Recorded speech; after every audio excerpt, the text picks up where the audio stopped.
Pollination. It is the transfer of pollen grain from the stamen to the stigma.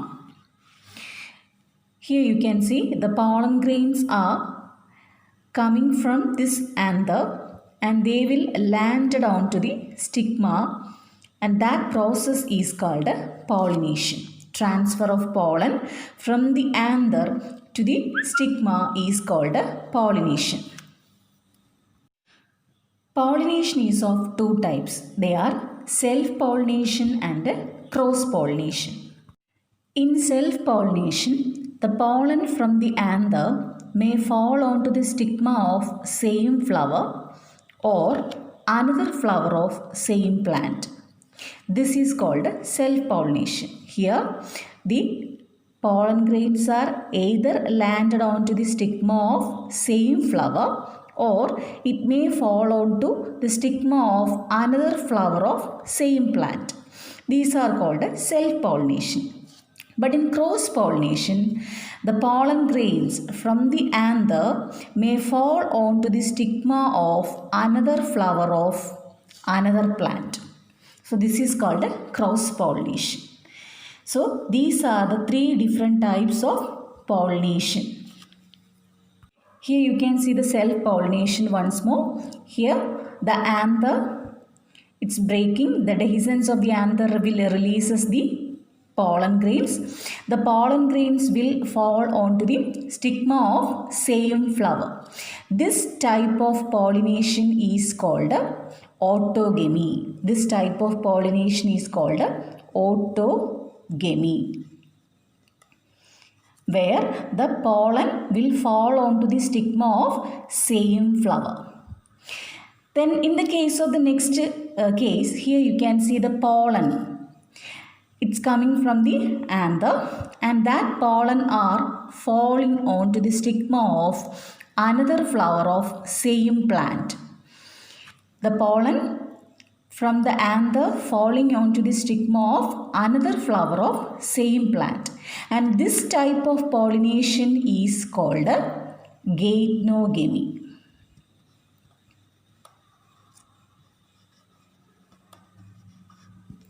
And these two are collectively coming under self-pollination. So in autogamy, the pollen from the anther will fall onto the stigma of same flower. In Geitenogamy, pollen from the anther will fall onto the stigma of another flower of same plant.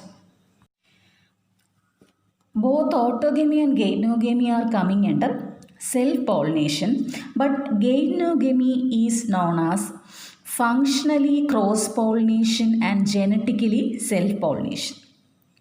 So why Geitenogamy is known as functionally it is similar to cross-pollination, but genetically it is similar to self-pollination.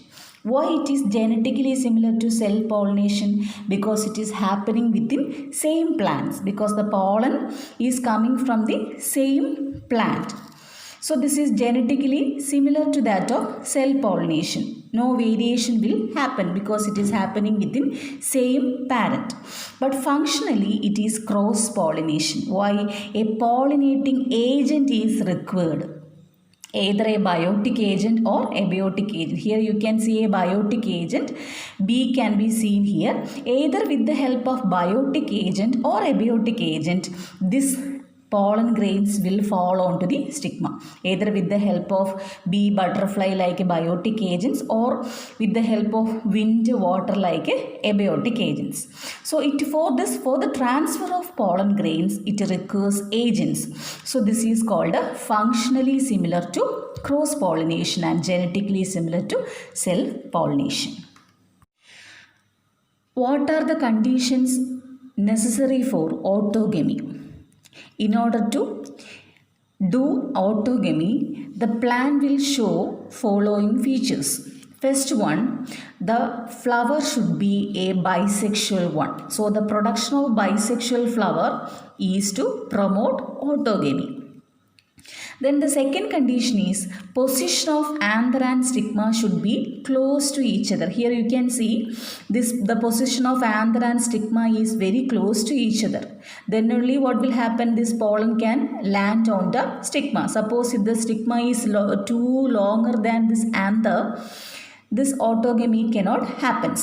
So the position of anther and stigma should be close to each other. So this is the second condition. And third condition is synchronization in pollen release and stigma receptivity. So what do you mean by synchronization? So this is a word that explaining about when the anther dehisces, when the pollen becomes released, when the anther dehisces, the pollen grains are landed or pollen grains are released. At the same time, stigma also receptive. Then only the pollination becomes effective. So that is called a synchronization in pollen release. Both this pollen release and stigma receptivity should be at the same time. Then only this effective pollination will happen. So these are the three conditions importance for autogamy, or these three conditions should be satisfied in order to promote autogamy. So what are the three conditions? First one, bisexual flowers. Second one, bisexual flowers means the flower should contain both stamen and stigma. That flowers are called bisexual flowers. So second condition, position of anther and stigma should be close to each other. And third one, synchronization in pollen release and stigma receptivity. These are the three conditions necessary for promoting autogamy. The last and third type of pollination is cross-pollination. It is otherwise called xenogamy, where the pollen from the anther of one flower from one plant, it's falling onto the stigma of another flower of another plant. So it is completely cross-pollination. Functionally and genetically it is cross-pollination because it is happening within two parents, and for the transfer of pollen grain from one flower to this another flower, it requires agents. So cross-pollination is the best method of pollination. Why it is known as the best method of pollination? Because it is happening within two parents. Cross-pollination is happening within two different plants, so there is a chance for variation.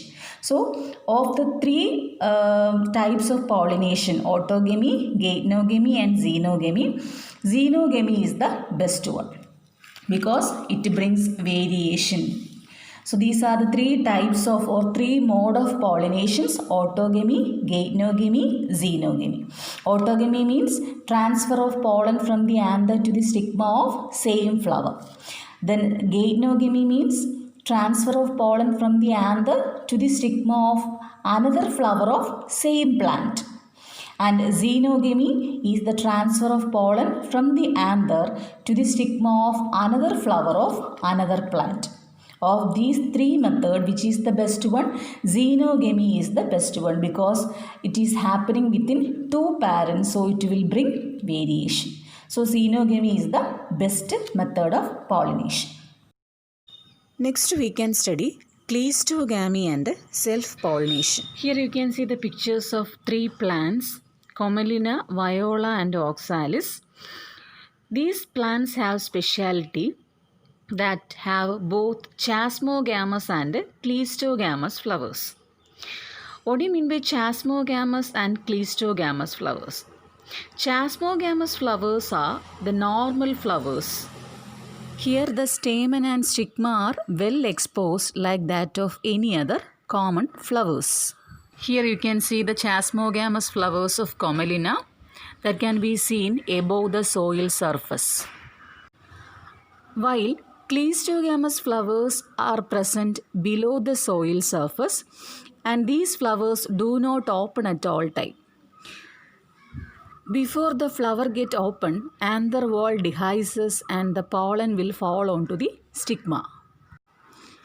So, even in the absence of any type of pollinators, assured seed set are present in cleistogamous flowers. because these flowers do not open at all time, and before the flower gets opened, the anther wall dehisces and pollen will fall onto the stigma. So even the absence of any type of pollinators, assured seed set are present in cleistogamous flowers. Dear children, only a small topic is given for this week's video class. Hope you understood all these things. If you have any doubt, please contact me. Thank you.